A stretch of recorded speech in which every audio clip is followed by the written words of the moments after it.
Hello students, कैसे हो आप लोग? सब बढ़िया चल रहा है? चलिए, तो अपने लोग क्लास 9th के केमिस्ट्री में अपने लोग पहला चैप्टर पढ़ चुके हैं। कौन सा? Matter in our surrounding. क्या? Matter in our surrounding. तो चलिए, आप लोग को ये चैप्टर बहुत ही अच्छे तरीके से समझ में आ गया होगा। ठीक है, तो अब अपना लोग सेकेंड चैप्टर की ओर बढ़ते हैं। और अपने लोग का सेकेंड चैप्टर क्या है? Is matter around us pure. Is matter around us pure. तो आपको नहीं लग रहा है कि अपने लोग चैप्टर 1 और चैप्टर 2 दोनों में मैटर के बारे में ही स्टडी कर रहे हैं? यस, अपना लोग चैप्टर 1 और चैप्टर 2 दोनों में अपना लोग मैटर के बारे में ही स्टडी कर रहे हैं। तो सर, आपके मन में एक सवाल आ रहा है, फिर दोनों में फर्क क्या है? चैप्टर 1 में अपना लोग मैटर के बारे में स्टडी किए, चैप्टर 2 में भी अपना लोग मैटर के बारे में ही स्टडी करने जा रहे हैं। तो फिर फर्क क्या है दोनों में? तो ध्यान दीजिए, आपको थोड़ा सा इंट्रोडक्शन में बता दें। देखिए, ध्यान दीजिएगा आप लोग, क्या फर्क है। तो देखिए, मैटर, ठीक है, तो अपना लोग मैटर का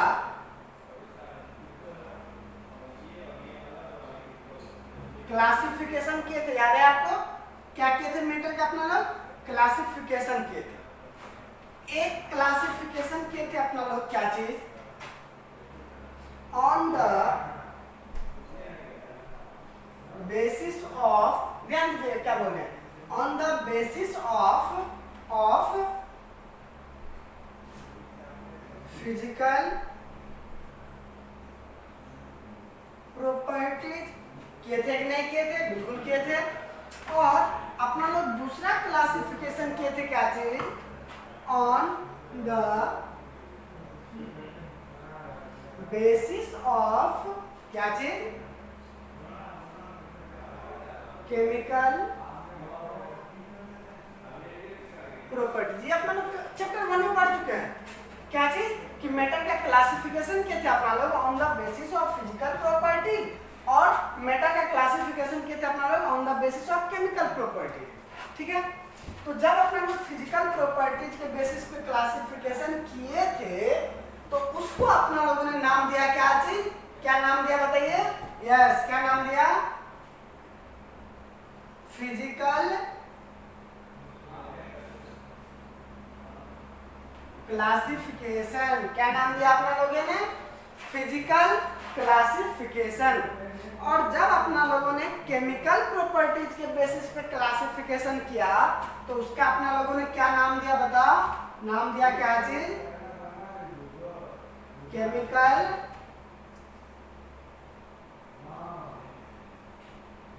क्लासिफिकेशन। क्या नाम दिया अपना लोगों ने? Chemical classification. पता है ना ये बात? ठीक है, चलिए आगे बढ़े। तब तो आप ध्यान दीजिए कि जब अपने लोग फिजिकल क्लासिफिकेशन किए थे, किसका? मैटर का। किसका? मैटर का। तो अपना लोगों ने क्या सब पढ़ा था उसमें? क्या सब पढ़ा था? सॉलिड, लिक्विड और गैस। तो दो और है, प्लाज्मा और बीईसी। हाँ, चलिए, प्लाज्मा और बीईसी। शायद इसको अपना लोगों ने उसमें छोड़ दिया था, तो कोई बात नहीं, किसी दिन इसको अपना लोग टैकल कर लेंगे। कौन? किसको किसको? प्लाज्मा और बीईसी को कर लेंगे किसी दिन, टेंशन नहीं लेना है। चलिए, और केमिकल क्लासिफिकेशन में, केमिकल क्लासिफिकेशन में अपना लोगों ने मैटर को दो पार्ट में डिवाइड किया। कितने पार्ट में? दो पार्ट में। कौन कौन सा? एक प्योर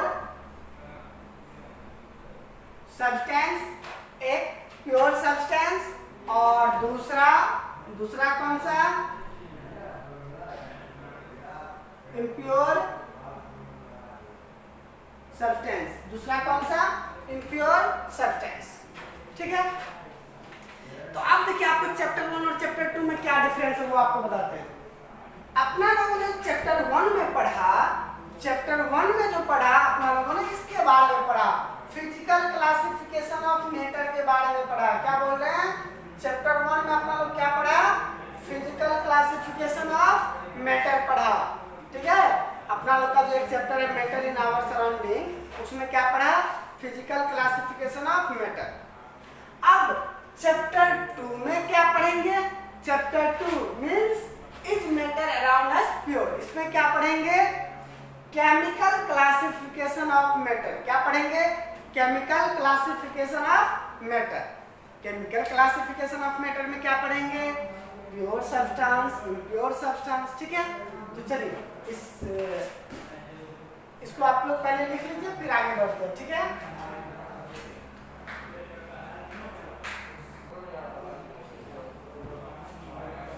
तो चलिए, तो अपना लोग चैप्टर अब स्टार्ट करें। अब अपना लोग, आप लोगों को तो पता चल गया इस चैप्टर में पढ़ना क्या है, तो अब स्टार्ट करते हैं चैप्टर। ठीक है, तो देखिए आप लोग को तो मैटर क्या होता है ये तो पता ही है, चैप्टर 1 में तो बताया ही है। एक बार फिर से आपको बता देते हैं कि मैटर क्या होता है। तो आपको तो पता ही है कि क्या पता है? Anything which has mass, anything which has mass and occupy space. Anything which has mass and occupy space is known as matter। ये बात तो आपको पता है कि कोई भी सब्सटेंस जो क्या करे, स्पेस ऑक्यूपाई करे और जिसका कुछ ना कुछ क्या हो, मास हो, उसको अपना लोग मैटर कहते हैं। ये बात तो आपको पता ही है। ठीक है, तो अब क्या करते हैं अपना लोग? इस मैटर का केमिकल क्लासिफिकेशन करते हैं। क्या करते हैं मैटर का? आपको कब बता ही दिए कौन सा क्लासिफिकेशन पढ़ने वाले हैं इस चैप्टर में। कौन सा क्लासिफिकेशन? Chemical classification. क्या पढ़ने वाले हैं अपना लोग? मैटर का केमिकल क्लासिफिकेशन पढ़ने वाले हैं। ठीक है, तो केमिकल क्लासिफिकेशन में अपना लोग पढ़ेंगे 2 पार्ट में। कितने पार्ट में? 2 पार्ट में। एक पढ़ेंगे अपना लोग क्या चीज? Pure substance. एक पढ़ेंगे क्या चीज? Pure substance. और दूसरा पढ़ेंगे इम्प्योर सब्सटेंस। ठीक है, एक पढ़ेंगे प्योर सब्सटेंस और दूसरा पढ़ेंगे इम्प्योर सब्सटेंस। ठीक है, तो चलिए अपना लोग पहले स्टार्ट करते हैं प्योर सब्सटेंस क्या होता है, और फिर अपना लोग पढ़ेंगे इम्प्योर सब्सटेंस के बारे में। तो आप लोग हेडिंग डालिए प्योर सब्सटेंस। हेडिंग डालिए आप लोग प्योर सब्सटेंस।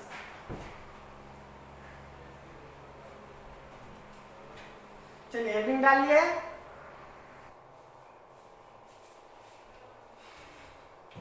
तो चलिए प्योर सब्सटेंस को अपना लोग समझते हैं। तो देखिए आप नाम से क्लियर है, प्योर सब्सटेंस ना। तो प्योर का मतलब क्या होता है? जिसमें कोई मिलावट नहीं हो। प्योर का मतलब क्या होता है? जिसमें कोई मिलावट नहीं हो। इसका मतलब कि अपना लोग उस तरह के सब्सटेंस के बारे में बात कर रहे हैं। क्या बोल रहे हैं? ध्यान दीजिएगा बात पे। अपना लोग उस तरह के सब्सटेंस के बारे में बात कर रहे हैं जो एक ही तरह के, एक ही नहीं, एक ही तरह के पार्टिकल से मिलकर के बना हो। ध्यान दीजिएगा बातों पे। प्योर सब्सटेंस में अपना लोग उस तरह के सब्सटेंस के बारे में बात कर रहे हैं जो एक ही तरह के पार्टिकल से मिलकर बना हो। कितने तरह के पार्टिकल से? एक ही तरह के पार्टिकल से। समझ रहे बात को? तो अब आपके दिमाग में एक सवाल आ रहा होगा कि सर एक ही तरह के पार्टिकल कहने का आपका मतलब क्या है?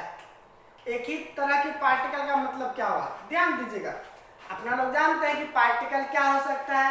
या तो एटम हो सकता है या मॉलिक्यूल हो सकता है। पार्टिकल क्या हो सकता है? या तो एटम हो सकता है या फिर मॉलिक्यूल हो सकता है। इसका मतलब ये हुआ कि प्योर सब्सटेंस जो है वो या तो एक ही तरह के एटम से मिलकर बना होगा या फिर एक ही तरह के मॉलिक्यूल से मिलकर के बना होगा। ध्यान दीजिएगा बात को। प्योर सब्सटेंस किसको बोलेंगे? प्योर सब्सटेंस किसको बोलेंगे? जो सब्सटेंस एक ही तरह के एटम से मिलकर के बना हो या फिर एक ही तरह के मॉलिक्यूल से मिलकर बना हो। ठीक है, एक काम करते हैं, पहले अपना लोग डेफिनेशन लिख लेते हैं और फिर इसको अच्छे तरीके से और बढ़िया तरीके से समझेंगे। ठीक है, तो चलिए पहले डेफिनेशन लिख लें। The substance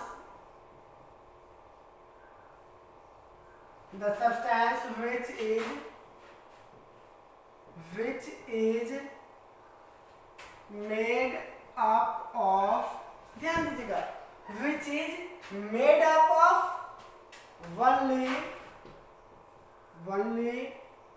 one kind of particles, only one kind of particles। ठीक है, मतलब कोई भी सब्सटेंस जो एक ही तरह की पार्टिकल से मिलकर के बना हुआ हो। अभी तो सिर्फ अपना लोग डिफिनेशन का बात कर रहे हैं, जब अपना लोग एग्जांपल का बात करेंगे तो आपको ये और क्लियर हो जाएगा। ठीक है, अब आप कह रहे हैं कि सर ये पार्टिकल्स का मतलब क्या होता है, तो आप तो जानते ही हैं कि पार्टिकल्स का मतलब एटम भी होता है और पार्टिकल्स का मतलब मॉलिक्यूल भी होता है। ठीक है, तो अपना लोग तो ऐसे भी कह सकते हैं, इस डेफिनेशन को अपना लोग ऐसे भी कह सकते हैं, क्या चीज, कि द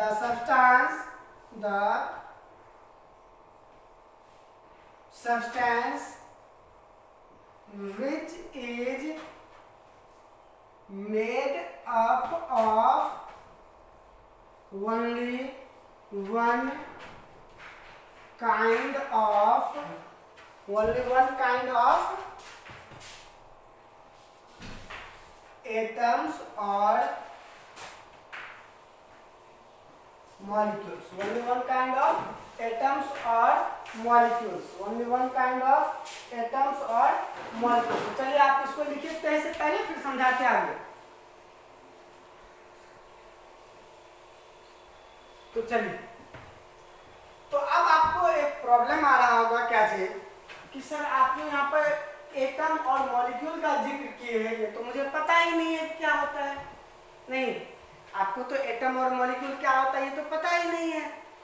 तो चलिए आपको पहले थोड़ा सा एटम और मॉलिक्यूल के बारे में बता देते हैं और फिर अपना लोग इसी चीज को, प्योर सब्सटेंस को आगे डील करेंगे। ठीक है, थोड़ा सा आपको बताते हैं, नहीं तो एक काम और कर लेते हैं, थोड़ा सा आपको एग्जांपल यहाँ पे दिखा देते हैं ताकि क्लियर हो जाए। ठीक है, तो चलिए इसका एग्जांपल जो है वो क्या सब हो सकता है, तो ध्यान दीजिएगा। ये हो सकता है क्या चीज, ये O2 क्या होता है पता है, O2 बोलते हैं अपना लोग किसको, ऑक्सीजन गैस को। किसको बोलते हैं, ऑक्सीजन गैस को बोलते हैं। ठीक है, दूसरा एग्जांपल क्या होता है, N2 का मतलब क्या होता है, नाइट्रोजन गैस को बोलते हैं। ठीक है, तीसरा एग्जांपल हो सकता है क्या चीज, CO2 क्या होता है, कार्बन डाई ऑक्साइड गैस। ठीक है, समझ रहे हैं आप बात को। और भी एग्जांपल है, ये भी हो सकता है H2O किसको बोलते हैं, वाटर को बोलते हैं, ये भी प्योर सब्सटेंस है। ठीक है, और भी है। तो अभी आपको प्योर सब्सटेंस अच्छे तरीके से क्लियर नहीं हुआ है, इसको पहले आपको क्लियर करता फिर आपको ये एग्जांपल भी समझ में आ जाएगा। तो उसको क्लियर करने से पहले आपको क्या बोले कि एटम और मॉलिक्यूल, इसको अपना लोग समझते हैं। तो पहले आप इसको लिखिए और फिर एटम और मॉलिक्यूल के बारे में समझते हैं।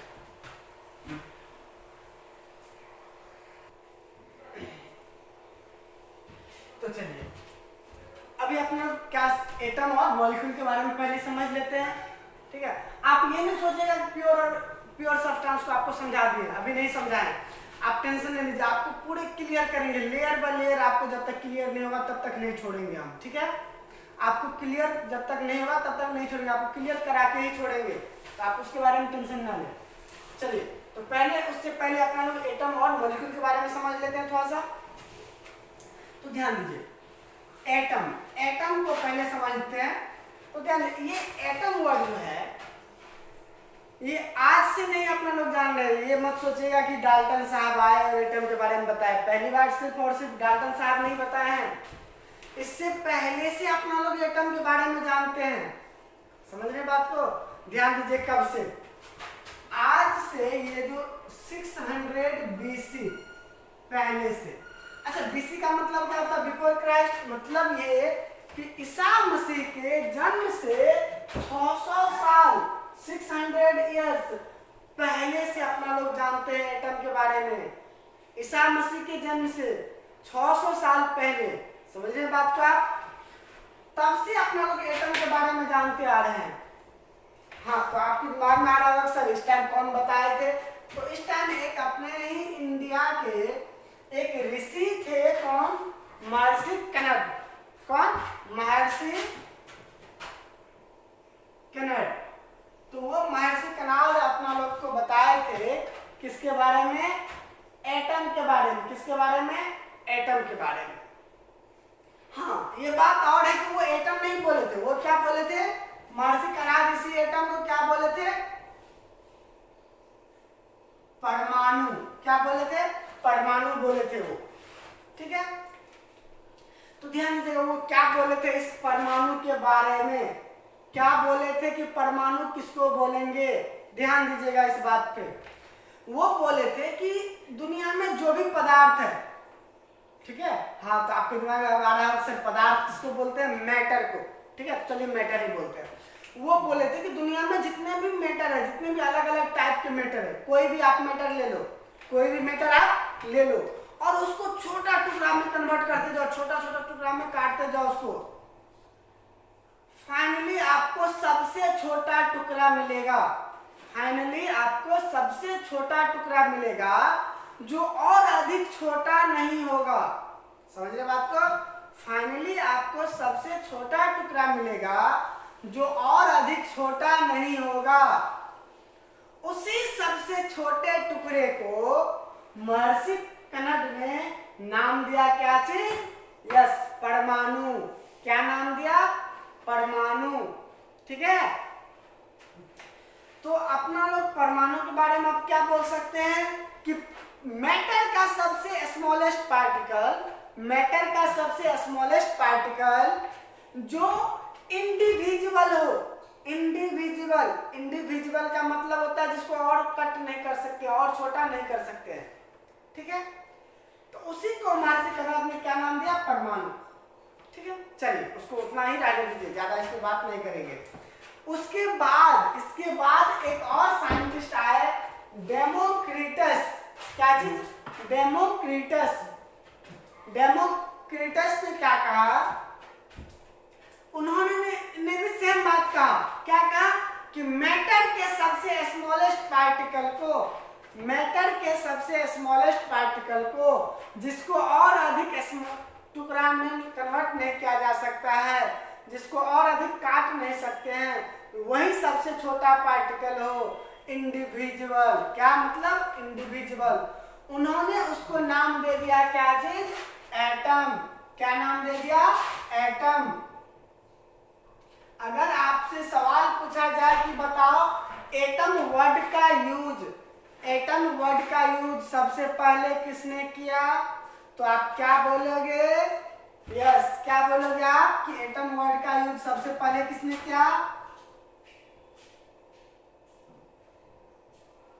डेमोक्रिटस। किसने किया? डेमोक्रिटस ने। ठीक है, तो अब आपके दिमाग में आ रहा होगा सर उसने एटम वर्ड ही यूज क्यों किया? जो सबसे छोटा पार्टिकल है जिसको और अधिक टुकड़ा नहीं कर सकते हैं, उसके लिए डेमोक्रिटस ने एटम वर्ड ही क्यों यूज किया? तो ध्यान दीजिएगा, एटम वर्ड का मीनिंग क्या होता है? एटम वर्ड का मीनिंग क्या होता है? देखिए इसको आप तोड़िए थोड़ा सा। ए प्लस टॉम, ए प्लस टॉम। टॉम का मतलब होता है टू कट। टॉम का मतलब होता है टू कट। और ए जो है ये निगेटिव सेंस में अपना लोग यूज करते हैं। इसका मीनिंग हो गया क्या चीज? नॉट। ठीक है, तो अब बताइए, नॉट टू कट क्या हुआ, नॉट टू कट, मतलब नॉट कटेबल, नॉट कटेबल, जिसको और अधिक टुकड़ा में हम नहीं काट सकते हैं। इसका मतलब आप ये भी बोल सकते हैं क्या चीज, इंडिविजिबल, इंडिविजिबल भी बोल सकते हैं। यानी कि इंडिविजुअल का मतलब हुआ नॉट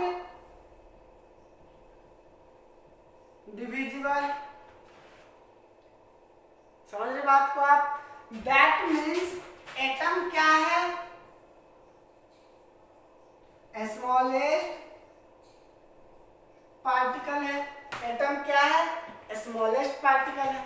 समझ में आया आपको बात एटम के बारे में? ठीक है, तो चलिए आप इसको पहले लिखिए और फिर आगे बात करते हैं अपना लोग, ठीक है? चलिए, तो एटम का मीनिंग तो आपको समझ में आ गया। अब बात आता है कि सर अपना लोग अब एटम को जो अपना लोग लिखेंगे कॉपी पे, तो वो कैसे लिखेंगे? नहीं मतलब किसको अपना लोग एटम मानेंगे, तो उसके बारे में थोड़ा सा और क्लियर हो जाएगा आपको, एटम क्या होता है और भी आपको क्लियर हो जाएगा। देखिए, अपना लोग जानते हैं कि अभी तक आप लोगों को 115 एलिमेंट के बारे में पता है। आप देखिए, आप बच्चे नहीं रहे, अब आप पीरियोडिक टेबल देखे होंगे। पीरियोडिक टेबल में आप लोग नहीं देखते हैं, पीरियोडिक टेबल इस तरह का होता है, आप लोग तो देखे ही होंगे। इस तरह का पीरियोडिक टेबल होता है। इसमें आपको इस तरह का आपको क्या मिलेगा, ठीक है, इस तरह का आपको क्या मिलेगा, ग्रुप मिलेगा। इस तरह का आपको पीरियड भी मिलेगा, उसमें आप देखेंगे कि उसमें एलिमेंट सब रहता है, ठीक है। और उस तरह से कितना एलिमेंट आता है, लगभग 115। अब 115 से ज्यादा भी हो गया है, ठीक है, तो अभी आप लोग 115 ही मानते हैं, कम से कम 115 एलिमेंट तो है। तो चलिए, ये जो 115 एलिमेंट है, 115 एलिमेंट जो है, अब हर एक एलिमेंट के लिए अपना लोग क्या करते हैं, कुछ ना कुछ सिंबल का यूज करते हैं कि नहीं करते हैं? चाहे हाइड्रोजन हो, हीलियम हो, लिथियम, बेरिलियम, बोरॉन, कोई सा भी एलिमेंट हो, उसके लिए अपना लोग क्या करते हैं, कुछ ना कुछ सिंबल का तो यूज करते हैं कि नहीं करते? करते हैं।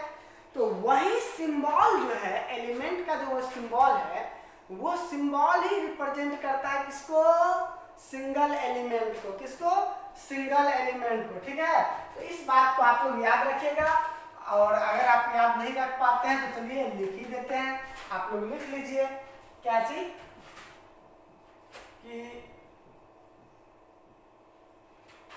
symbol of an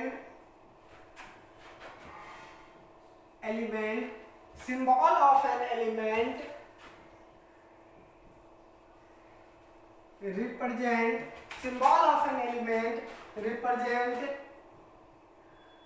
single, symbol of an element represent single atom of that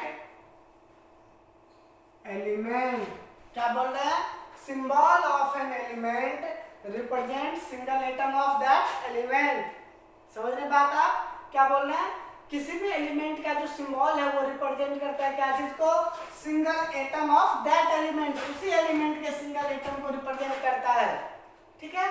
चलिए इसको एग्जांपल से समझते हैं, एग्जांपल से समझते हैं। जैसे मान लीजिए कि अपने पास एक एलिमेंट है, कौन सा, आयरन। अपने पास एक एलिमेंट है आयरन, ठीक है। तो आयरन का सिंबल क्या होता है, याद है? यस, याद होगा, Fe। क्या होता है, Fe। ये क्या है Fe? ये आयरन का सिंबल है, ठीक है। तो ये सिंबल है, तो ये कुछ ना कुछ तो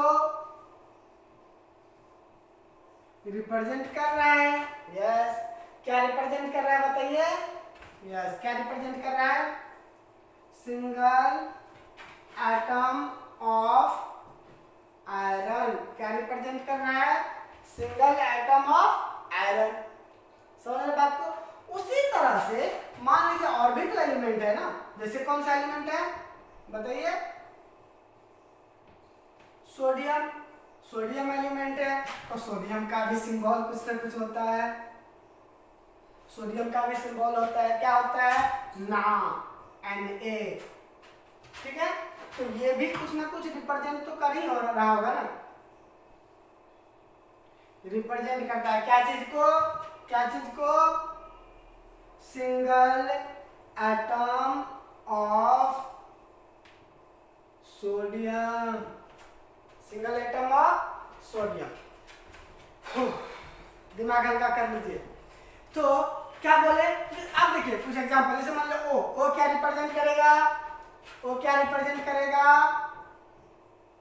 ऑक्सीजन एटम को, एन क्या रिप्रेजेंट करेगा, नाइट्रोजन एटम को, एच क्या रिप्रेजेंट करेगा, हाइड्रोजन एटम को। ठीक है, उसी तरह से Mg क्या रिप्रेजेंट करेगा, मैग्नीशियम एटम को।